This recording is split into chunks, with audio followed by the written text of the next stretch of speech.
अस्सलाम वालेकुम वरहमतुल्लाहि वबरकातुहू। तो चलिए आज बात होती है थोड़ा सा हटके टॉपिक पे, और वो है ज़ुल्म के बारे में कि ज़ुल्म करना एक बहुत बड़ा गुनाह है। आप जानते होंगे कि ज़ुल्म बहुत सारे तरीके के होते हैं, चाहे तो फिर वो जिस्मानी तरीके से हों या फिर रूहानी तरीके से हो। ज़ुल्म ज़ुल्म होता है। तो चलिए आज जानते हैं ज़ुल्म के हवाले से। तो चलिए शुरू करते हैं। कुरान शरीफ में फरमाने इलाही है कि जल्द ही जालिमों को पता चल जाएगा कि उनका अंजाम और ठिकाना कहाँ है।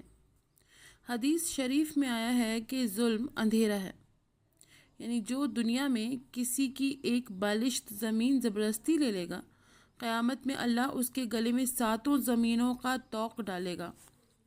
हज़रत जाबिर रदिल्लाहु ताला अन्हु का बयान है कि हबशा के मुहाजिर जब मदीना तशरीफ़ लाए तो एक दिन अल्लाह के रसूल सल्लल्लाहु ताला अलैहि वसल्लम ने उनसे पूछा कि तुमने वहाँ अगर कोई अनोखी बात देखी हो तो बताओ।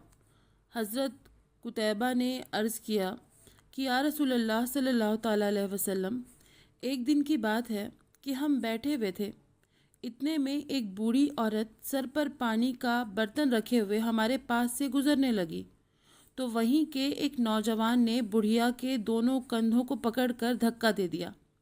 वह घुटनों के बल गिर पड़ी और उसका मटका टूट गया।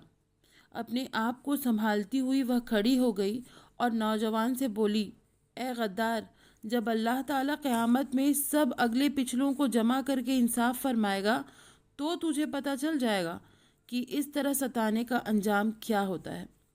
उस दिन आदमी के खुद अपने हाथ पैर उसके खिलाफ गवाही देंगे। अल्लाह के यहाँ तेरा मेरा फैसला भी होगा।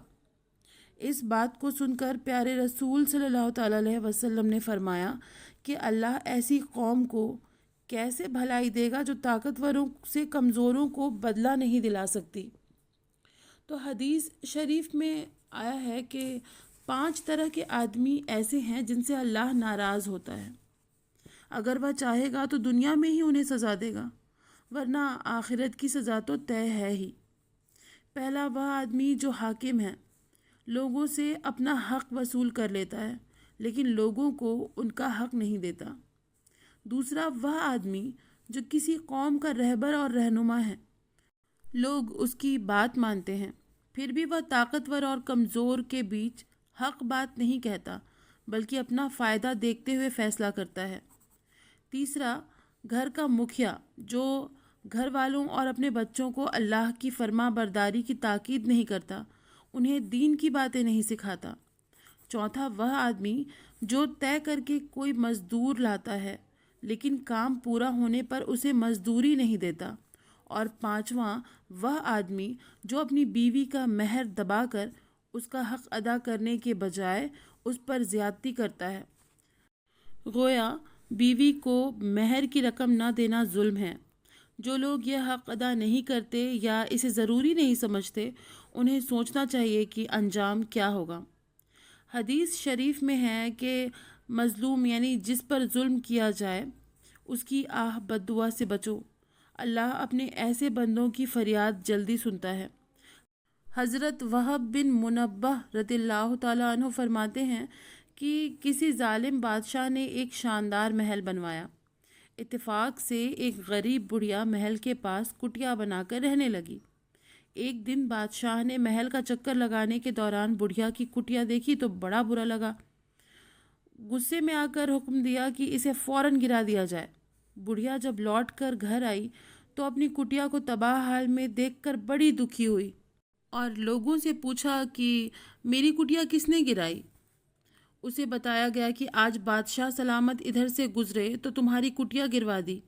बुढ़िया ने आसमान की तरफ सर उठाया और कहा कि ए अल्लाह, मेरी कुटिया बादशाह ने गिरा दी। मैं उस वक्त मौजूद नहीं थी, तो तू कहाँ था? अल्लाह ने हज़रत जिब्राइल को हुक्म दिया, चुनांचे 1 मिनट में महल और महल वाले सभी तबाह हो गए। तो हुकूमत, कुर्सी या दौलत के नशे में चूर होकर लोग गरीबों, कमज़ोरों और लाचारों पर जुल्म करते हैं। वे यह नहीं सोचते कि उनका भी कोई मालिक है जिसने उन्हें गरीब और कमज़ोर बनाया है। वही हाकिम व बादशाह को फ़कीर भी बना सकता है। लोग जुल्म के भयानक अंजाम से डरते नहीं, ظلم کرتے رہتے ہیں۔ آخر میں جب عذاب آتا ہے تب جا کر کہیں آنکھ کھلتی ہے، لیکن اس وقت پچھتانے سے کچھ بھی نہیں ہوتا۔ حضرت ابو امامہ فرماتے ہیں کہ ظالم جب پل صراط پار کرنے لگے گا تو مظلوم آ پہنچے گا۔ ظلم کے بدلے ظالم کی نیکیاں مظلوم کو دے دی جائیں گی اور مظلوم کے گناہ ظالم کے سر پر تھوپ دیے جائیں گے، یہاں تک کہ وہ جہنم میں پہنچے گا۔ حدیث شریف میں ہے کہ قیامت میں ایک اعلان ہوگا، کسی جنتی کو جنت میں اس وقت تک جانے کی اجازت نہیں جب تک کہ وہ اپنا حساب نہ چکا دے۔ اگر جہنمی کا حق ہوگا تو بھی جنتی سے دلایا یا وصول کیا جائے گا۔ اسی طرح کوئی جہنمی بنا نپٹارہ کیے جہنم میں نہیں جا سکے گا، چاہے اس نے کسی کو ایک تھپڑ ہی کیوں نہ مارا ہو۔ ہر ایک کو اس کا حق ملے گا، سزا ملے یا جزا۔ اس سے ہی ریلیٹڈ ایک اور بیان ملتا ہے کہ کسریٰ بادشاہ نے اپنے بیٹے کی اچھی تعلیم اور تربیت کے لیے ایک استاد مقرر کیا۔ جب بچہ ہوشیار ہو گیا تو ایک دن استاد نے اسے بنا کسی غلطی یا بے ادبی کے دردناک سزا دی۔ شہزادے کو استاد کی حرکت بہت بری لگی، وہ اندر ہی اندر اپنے استاد کا دشمن ہو گیا۔ بڑا ہونے پر باپ کے انتقال کے بعد وہ بادشاہ بنا دیا گیا۔ بادشاہی سنبھالتے ہی اس نے اپنے استاد کو بلایا اور شاہی انداز میں پوچھا، آپ نے فلاں دن بنا کسی جرم کے مجھے سزا کیوں دی تھی؟ استاد نے کہا، بادشاہ سلامت، مجھے پتا تھا کہ باپ کے مرنے کے بعد آپ ہی بادشاہ بنیں گے۔ میں نے آپ کو بڑی محنت اور محبت سے پڑھایا تھا، اس لیے ایک خوبی اور پیدا کرنا چاہتا تھا۔ میں آپ کو سزا دے کر دکھ تکلیف کا احساس کرانا چاہتا تھا تاکہ بادشاہ بننے کے بعد اس تکلیف کو یاد کر کے بلا وجہ کسی مظلوم پر ظلم نہ کریں۔ استاد کی بات بادشاہ کی سمجھ میں آ گئی، اس نے شکریہ ادا کیا اور وظیفہ بھی مقرر کر دیا۔ سبحان اللہ۔ اور میں یہ کہنا چاہوں گی کہ ظلم جو ہے نا وہ ظلم ہوتا ہے، اور ظلم کسی پر بھی بنا کسی مطلب کے کرنا بہت زیادہ غلط بات ہے۔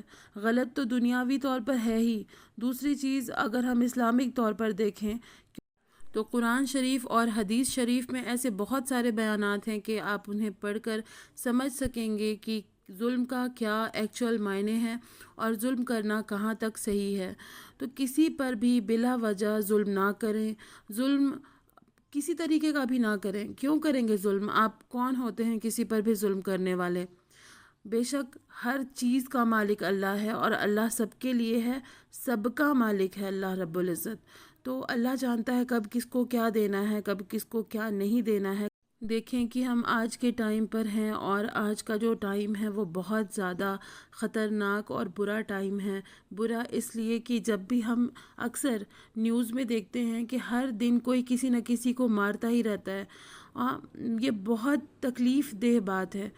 ایسا نہیں ہے کہ پہلے یہ چیزیں نہیں ہوا کرتی تھیں، پہلے بھی بہت زیادہ ہوا کرتی تھیں اور ہمیشہ سے ہوا کرتی آ رہی ہیں، لیکن آج کے زمانے میں تو لوگ ایک دم چھوٹی چھوٹی باتوں کو بھی نہ ایسے پکڑ لیتے ہیں جیسے ہی سامنے والے کو بالکل ختم کر کے ہی مانیں گے، اور ایسا ہوتا بھی ہے۔ اکثر میں نیوز میں اکثر یہی دیکھتی ہوں، ہر دن خبر یہ ہوتی ہے کہ کسی زمین کے لیے کسی نے کسی کو مار دیا ہے، چھوٹی سی بات پر کسی کی جان لے لی جاتی ہے۔ تو پلیز آپ سب سے میں امید کرتی ہوں کہ ظلم کرنے سے بچیں، ظلم سہنا بھی صحیح نہیں ہے، ظلم سہنے سے بھی بچیں۔ کہ اکثر ہم رشتوں کو دیکھتے رہ جاتے ہیں کہ ہمارے رشتے میں ہیں، کیا بولیں، کیسے بولیں، کیوں بولیں۔ تو یہ بھی ضرور یاد رکھیں کہ ظلم کرنا بھی گناہ ہے اور ظلم سہنا بھی گناہ ہے۔ تو نہ ظلم کریں اور نہ کسی سے ظلم سہیں۔ تو بس آج ویڈیو یہیں پر اینڈ کرتے ہیں، اور جاتے جاتے میں یہ کہنا چاہوں گی کہ اگر میرے ویڈیوز آپ کو اچھے لگتے ہوں تو پلیز میرے چینل کو لائک کریں، سبسکرائب کریں اور کامنٹ کرنا بالکل بھی نہ بھولیں، اور مجھے بھی آگے بڑھنے کا موقع ضرور دیں۔ السلام علیکم ورحمۃ اللہ وبرکاتہ۔